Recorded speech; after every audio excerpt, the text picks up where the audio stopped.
5-135, 135S, an ordinance to the Anchorage Municipal Assembly amending Anchorage Municipal Code, Section 1.40.020 to adopt a new or affirm the current corporate seal of the municipality of Anchorage.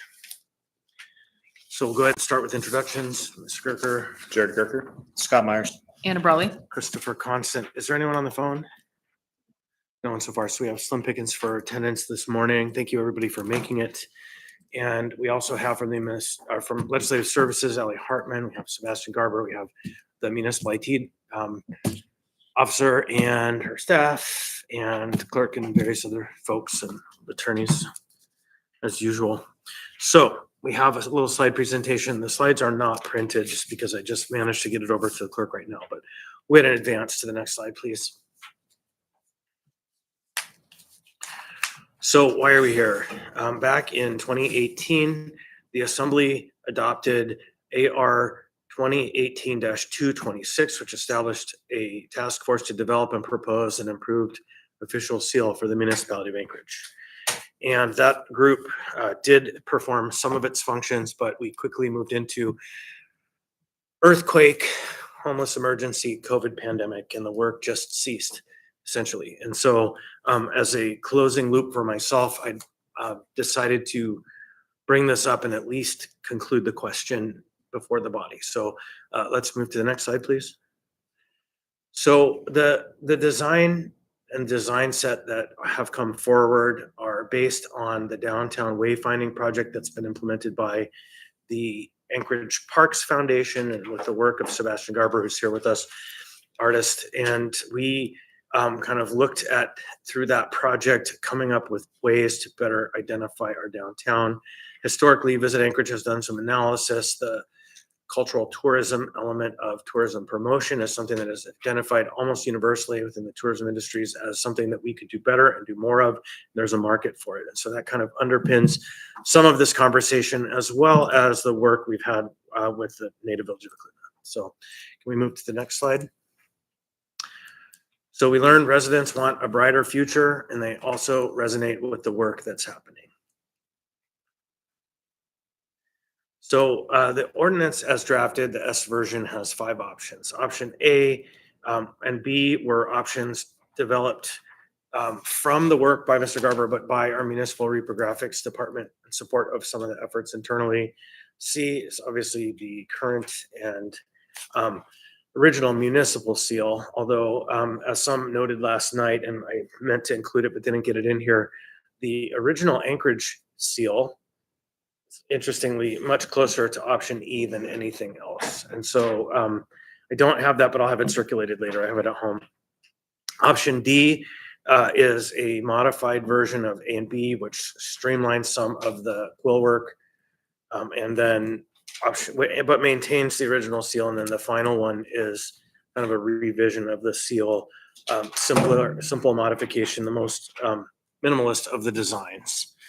So also there is 1 or 2 more, if we go to the next slide, items that came from yesterday's conversation. And I think there are now kind of modified versions. You have the original of A on this handout that you have, and then you have option E, the original and the revised. Also, you have a revised version of A, which moves the language outside of the ring. And so either of those options could be moved by amendment when we get to our discussions and deliberations on Tuesday.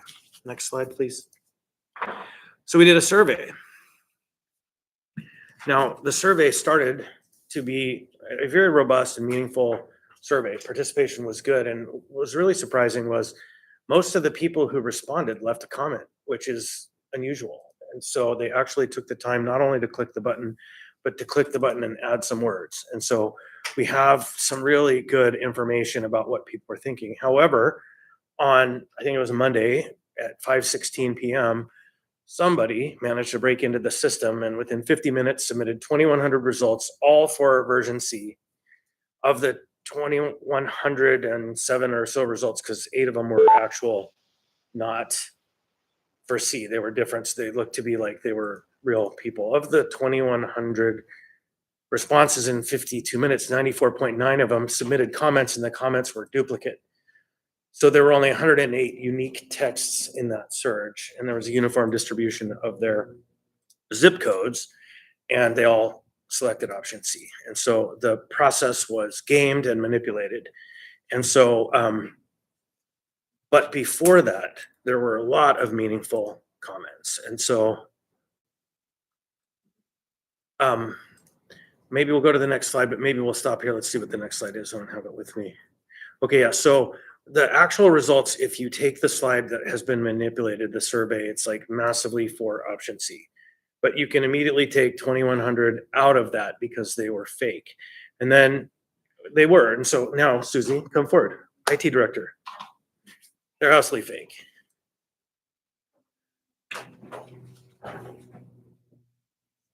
Please.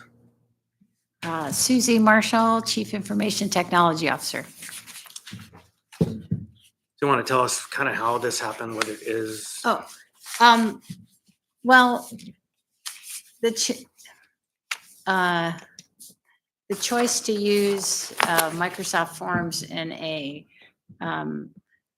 anonymous, I think that's the term, mode, as far as the survey goes, does not provide any kind of telemetry of where there's no data that supports any where these requests come from. We can't tell who submitted them. We can't prove whether they were automated. There's none of that. So if the question is put to us, can we prove that this was automated and gamed? We cannot, but we can't prove it wasn't, right? So Actually, I think that the record is pretty clear when you have a repeated series of comments. right. That I think that it does makes sense. It demonstrate, seems yeah. very plausible for sure, but I can't, there's no like real technical, like I can't say we can prove that this was IP address from China or, Right. you know what I'm saying? Like, I don't have any deets like that, but I think that the probability, It's like 99.9%. I mean, and Yeah. yes. Okay, the probability then, we'll use that term rather than proof. The reality is that we had 2,100 comments in 50 minutes, which is about a comment every 15 seconds. The comments were repeated in language, like they just were churning through the same language over and over again. So I guess a person could have technically done that manually. Or a group of people could, you know, if you had 10 people all decided they were going to do it. I mean, I'm sorry, Chris, I don't have any. No, it's fine. definitive, It's fine. I think that it's really clear when you look at the list, though, what happened. I mean, okay, well, thank you, Susie. I'm That sorry. didn't work out how I had hoped it would. Now we have Mr. Silvers, Mr. Martinez joined us, and Mr. Johnson as well. So I think when you look at 2,100 survey responses, when we had 3 weeks of an open survey, and they came in regularly with a natural kind of distribution of comments and zip codes, and then all of a sudden, in less than an hour, you had almost a third as many as the whole 2-week period, Right. and they were all the same language. Yes. They're linguistically the same. I guess you probably didn't spend any time with the actual comments. Right. And so they were linguistically the same, stylistically the same, and in fact, duplications of each other repeated over and over and over again. So I guess, It does look to be automated, yes. is what I would say. for Yeah, sure. I mean, it has all of the hallmarks of being automated. Exactly. But I without just- you can't prove it because we didn't do the survey. So that's what happened. And it's fascinating. Go ahead. So you have no idea where those, what zip code they came from? That's correct. Okay. Yeah. I'm not tech savvy in the least, so Right. They all this is state- right over my head. Yeah, they state. But I zip would code. figure that you could track an IP address, but I'm going to have my, so John Rendulic, can I have him Sure. come up here and talk to you? So John Rendulic is our Chief Information Security Officer. His job is to track IP addresses and all the bad guys all day long. So. Yeah, maybe John. inter- John Rendulic, like she said, Chief Information Security Officer. So I just found out about this yesterday. So the research that I've been doing is that it sounds like I guess we didn't design this survey in a way to protect the integrity of the results. It was kind of, I think we used a free version of Microsoft Forms, which doesn't provide the level of auditing and detail to be able to confirm whether the results are legitimate or not. So unfortunately, like, we're not going to be able to tell where they came from if a person voted more than once. There's no like rate limiting, like where, let's say, an IP address can only provide one vote per hour or one vote per day. So unfortunately, it could be one person, it could be a team of 50 people. We can't tell if they came from Alaska or if they came from out of state. It could well have been like a bot army or whatever, like you could pay somebody on the dark web or whatever to manipulate the results for you really cheaply. Right. And so I think that really, just so everybody knows, the data that came out of this is absolutely manipulated because of what happened within that section. Go ahead, Mr. Kirker. So even if Your mic is off. sorry, thank you. Even if we accept that premise, which I don't necessarily, it's still overwhelmingly everyone chose option C. Even if you take 2,100 out, that's still So- 3,000. That will get to my next slide. Okay. So, If I could just circle back. So just to confirm what I'm hearing, you cannot prove that this was an automated, but you also cannot prove that it was not, correct? Correct. Okay. So it is possible, no, maybe not plausible. it's not possible. Are we debating or am I asking a Go question? ahead. So it's possible, not plausible, but it is possible that these are possibly to be legitimate survey responses. Statistically, it's improbable, I would say, that random people wrote the same comment and thought, Sure. like, it doesn't look like a legitimate result. Right. But we can't But we can't prove it. Okay, got We it. can't Okay, prove it. thank you. Mr. Johnson. So kind of continuing in this vein. So as I understand it, like it would be technically somebody could sit down there and just, or a handful of people just hit send over and over again. And that seems to be in all likelihood for these 2,100 responses that came in over the course of an hour. And part of what we're looking at there is not just the timing, but the similarity in the comments. Looking across some of the other survey results, do we see other instances where it seems that perhaps somebody, not to the same extent, hit submit 2,000 times, but maybe could have just sat there 100 times and clicked on a particular design they liked? We were not asked to review it like that. I can say we did some analysis and all the other sections of the data had the hallmarks of genuine public process. And we did that through a specific review. We also used generative tools to review all of them, and they spit out the sections that appeared to be manipulated, and it was just these 2,100. Is there any way we could kind of see more of the analysis that went into that? I mean, I guess, I think we're pointing to what feels to me like a fairly obvious example of somebody manipulating it, but it calls into question, were there other places that might have been manipulated? I hear what you're saying, but I'm kind of left here with this place where it's like, well, how much credibility do I give to any of these results? So, and I can answer that from a kind of a philosophical perspective. And the answer is, generally speaking, the survey itself was clearly manipulated, I think you could come to several decimal points of how little possibility there was a person sitting there, or 1,000, 2,000 people all at once came and said the exact same thing and didn't break the system. That part notwithstanding, almost all the others were what appeared to be natural public expression of will. And what was very interesting about it, and we can definitely communicate this, almost everybody wrote something. Like a vast majority of people wrote something rather than just clicked the box, which was very helpful because it helped us to identify either summaries of what was said under each section and some further screening that is in order for these results, which gets back to the question that was asked by the member about, well, then even if you took out 2,100, it looks like a majority supported one thing. And so, but yes, we can present that to you so you can review it. I have the analysis. I didn't bring it, but I can share that through the clerk. And, but if you go to the next slide, generally speaking, the comments came in a pretty set of specific flavors. Option A, respondents praised the look, the shape, the removal of the ship. They appreciated the cool work and the cultural acknowledgement. It was described as clean, contemporary, and representative. Option B, commenters valued keeping the familiar historic imagery while adding the cultural relevance and saw it as a balanced compromise, modernized but still grounded, praised, respecting the past, evolving thoughtfully. C, really most cited cost concerns or fiscal priorities. More than 850 of the comments of option C were because of cost. Others emphasized tradition, familiarity, belief that the seal isn't broken. Some were unconvinced by alternatives and unsure about the design. C was widely framed as prudent and safest, especially by respondents concerned about expense.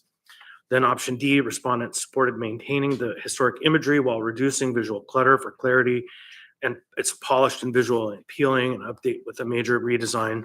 Many described it as clean and respectful and an improvement on legibility.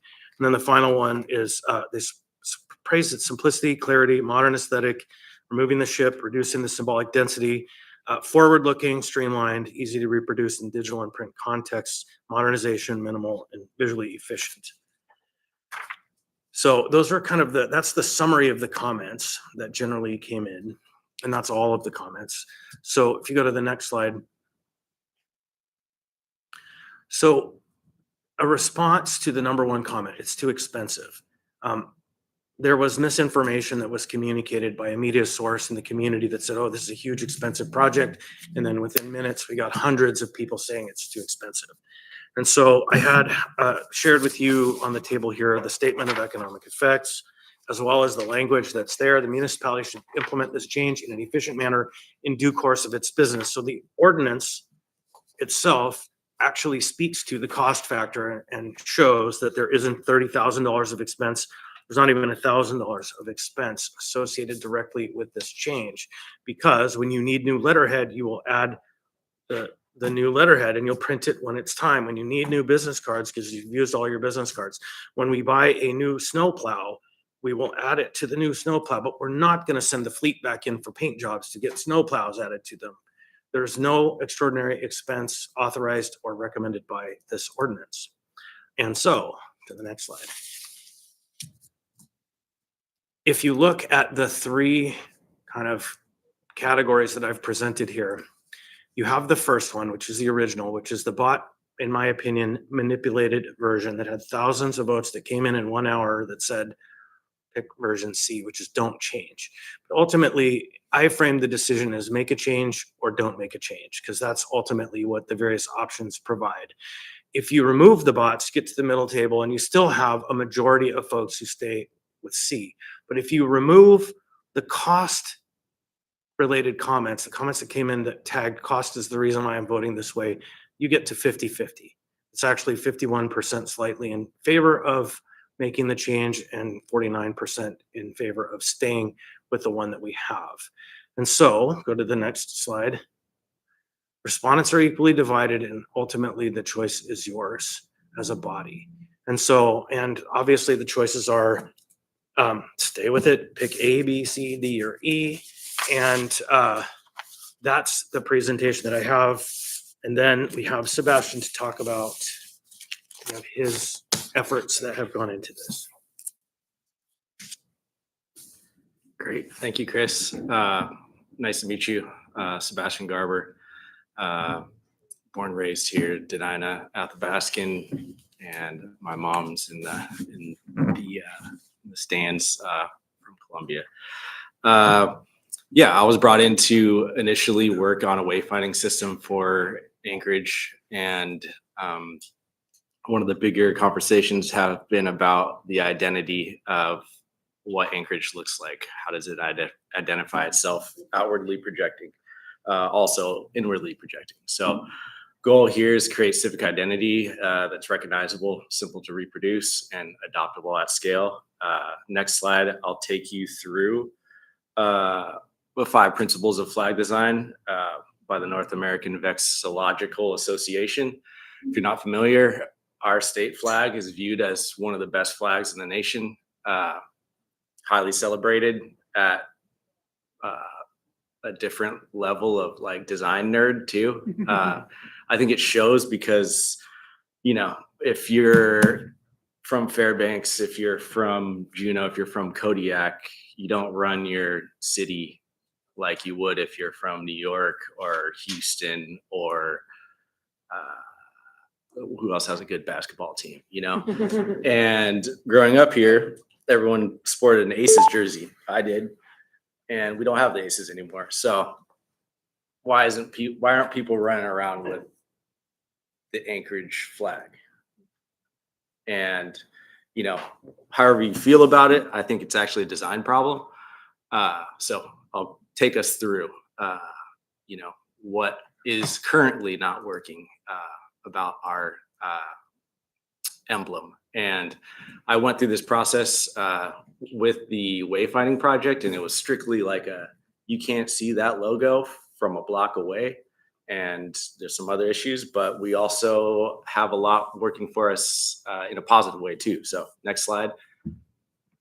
Keep it simple. So right now, if we're going to go by how our flag has become so successful, you should be able to draw it. Your child should be able to draw it from memory. And I would argue if you ask your child to draw the state flag, pretty easy. Right now, I think you could get through like the plane, the anchor, probably get a little confused with the ship, a little, complicated. Two, use meaningful symbolism, which I believe there is lots of meaningful symbolism to a certain demographic of people. And then there's unfortunately some left out for the other. Not saying it's bad, but just it's not fully cohesive of everyone. Number three, we'll go to the next slide. Use no more than 2 or 3 basic colors. Boom, we got that. We're doing that. It's good. If it had a bunch more colors, I think I would have more to say. But 4, avoid lettering, seals, coats of arms. So this is specifically what they're addressing is like, if your flag is just your seal, you might not be able to see it when you put it way up on a flagpole. So something very simple. Chicago flag, you can see if you like wrapped your airplane or you like mowed the lawn, like you would tell that it's Chicago from a distance. You can put it on a t-shirt, you can do all sorts of things. 5, be distinctive or be related. So that is addressing, so you take your like seal and then you apply it to your flag. And we're doing that right now where it's literally just a duplication. And then 6, finally, consider effect of height and wind. So right now, I can tell on a piece of paper what my city's emblem is. If I look across the way, like to yours, I can't tell what that is. It could be anything. I just know your name. So I don't know that you're actually an assembly member of Anchorage from just being in here and looking at the symbol like 10 feet away.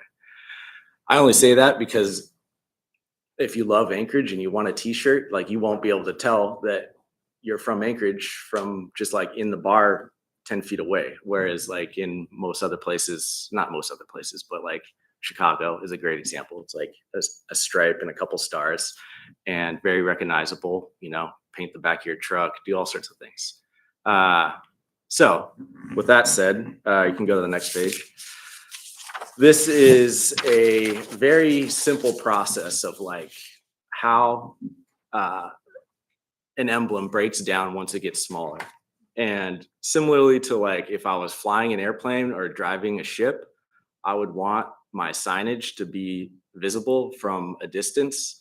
So if we decided to put like a giant flag of Anchorage in front of Anchorage, you actually would not be able to see our emblem from a distance. And that was kind of one of the processes I went through with the wayfinding system, is that you need to be able to see it from a distance from a car.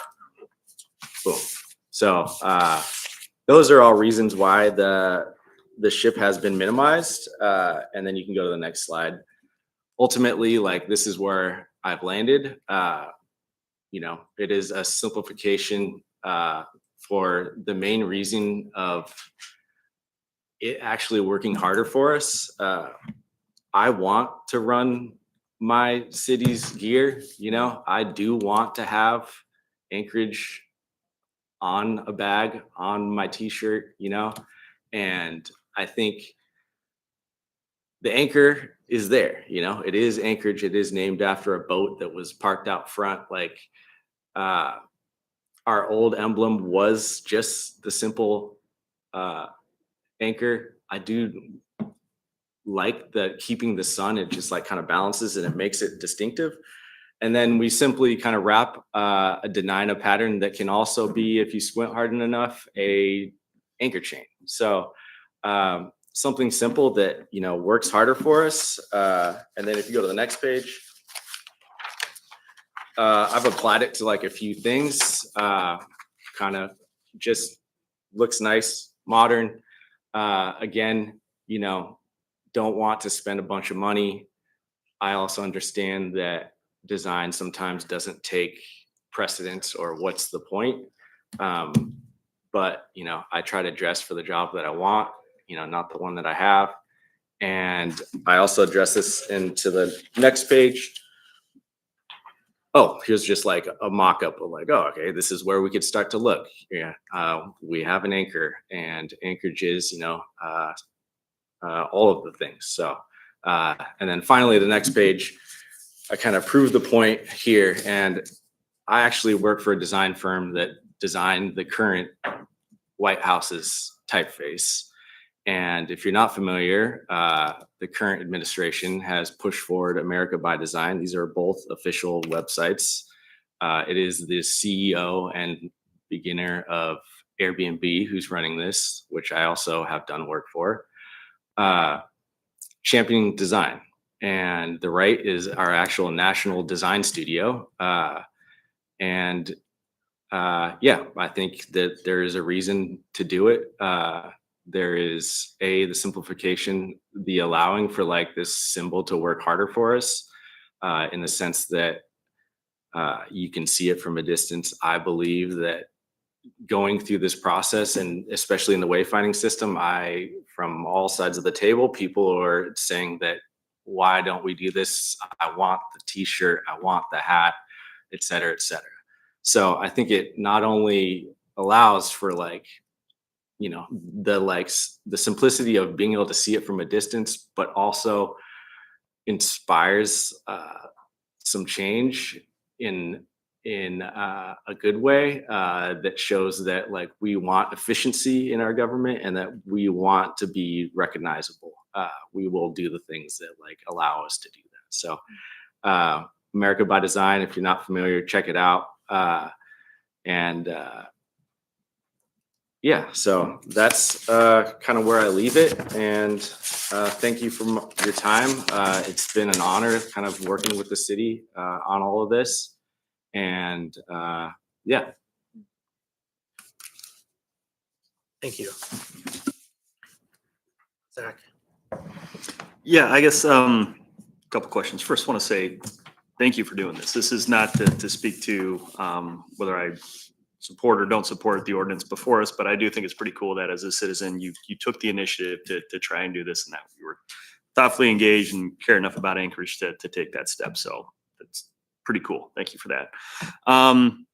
Two questions. First is looking at sort of the design that you favor, the one with the chain like quill work. Is there anything particularly symbolic about that pattern that we should be aware of for context? Yeah, so I guess I didn't really get into that, but the same way that like plaid was used to like signify your family, or kind of like cultural identifier in Scotland, there's this thing called quill work, and it's you basically like, you can throw like a glove or something at a porcupine, or just smoke the porcupine.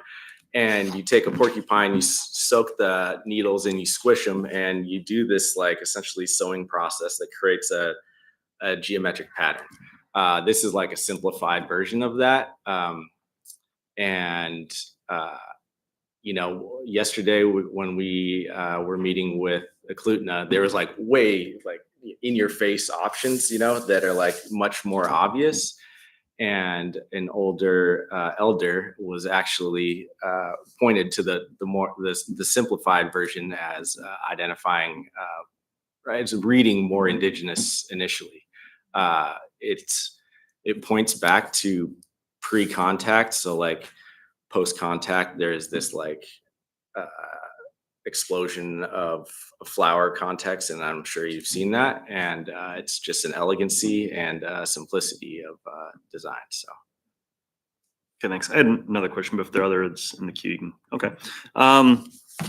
So looking at in particularly the first two options, and again, I'm not a vexillologist here, so I ask this question genuinely, but as I look through sort of the four criteria, three of which we currently fail, if I look at, you know, the other options, like option A in particular, yeah, we take the ship out, which simplifies it a bit, but then we do add a fair bit of complexity in that pattern around the outside, which I get it sort of repeats. So it's a pattern, not so much a symbol, but it's also clearly something, if I close my eyes, there's no way I could get even close, or that a kid could draw it from memory. And it's still, you know, feels like I'm looking at the simplicity, doesn't feel that much simpler. And then, you know, meaningful symbolism, Can I jump in there real quick? And I want to put a little disclaimer on there yeah, that the first two designs were based on Sebastian's work, and the municipal repro team actually pulled them together in the first go. And so I don't want to have it miscommunicated, and I don't want him to have to defend that these weren't his designs per se. And so just in honor of his design work, which is really around the second and the original elements, I don't want him to be blamed, if you will, for the original design of those. So sorry to join that caveat. no, that's fine. I guess I'm not looking for blame, not at all. I mean, I think these are I love the creativity, but if I'm kind of using this as my rubric, it feels like that's still problematic.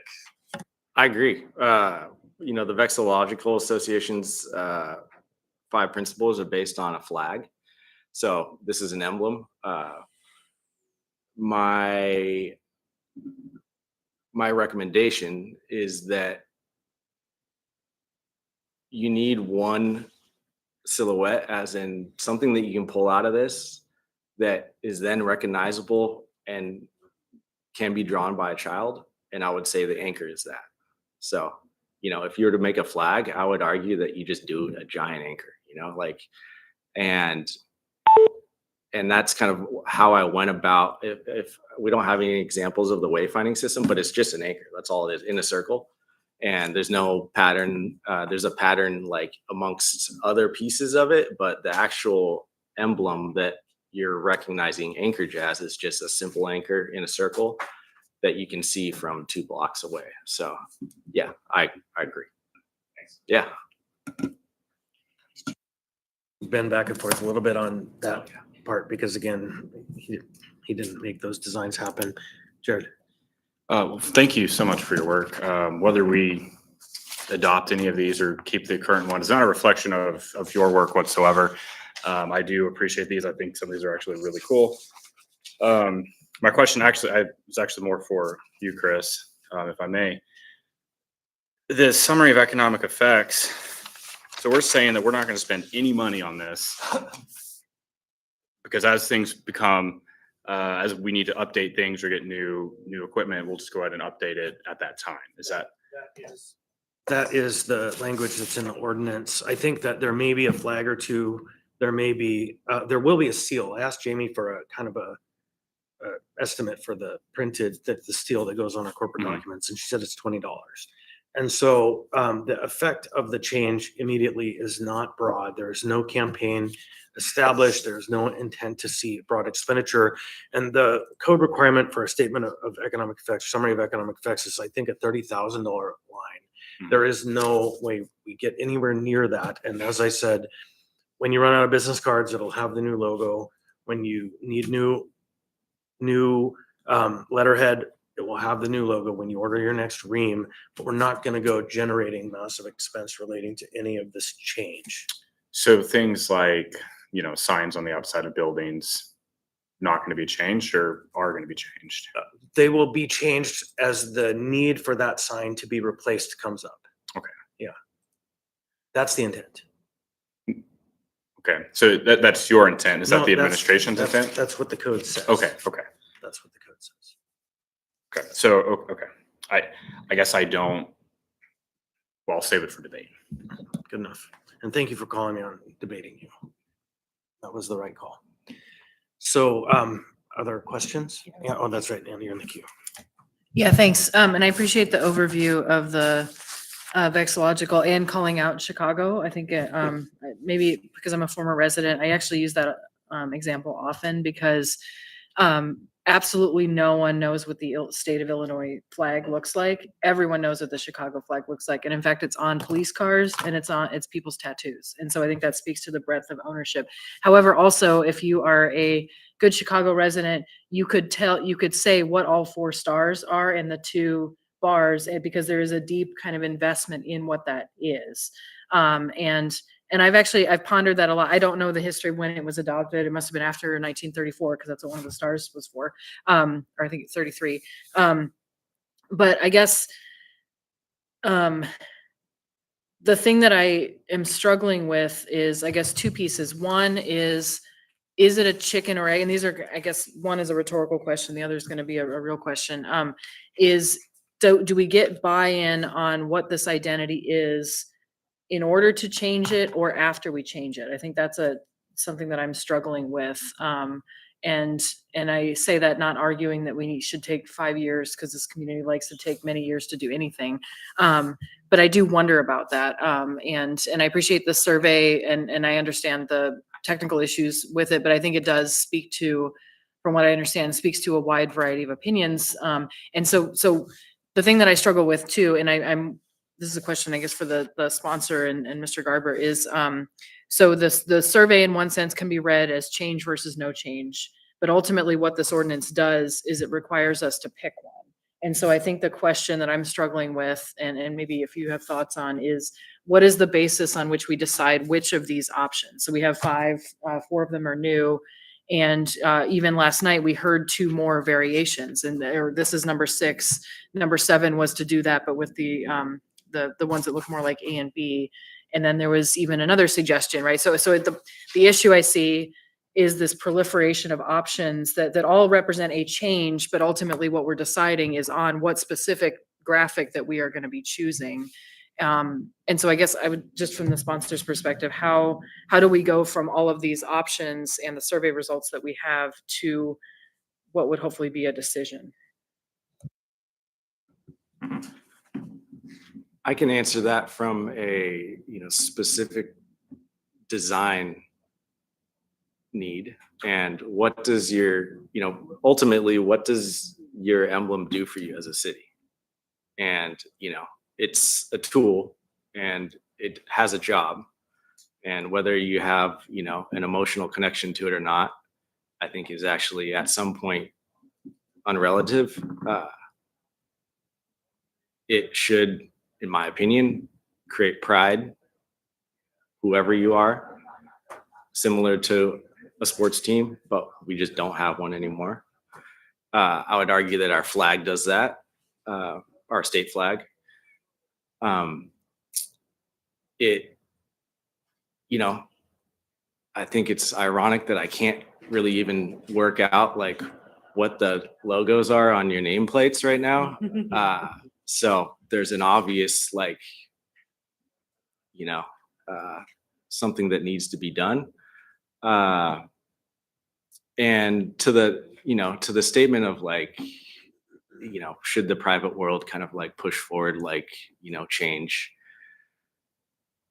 This might be overstepping, but I would argue that I left for a long time. I went and worked for a super large company, Fortune 500s. I worked at Nike, a bunch of places. I came back and I saw I was like, damn, the aces are gone. What am I going to sport?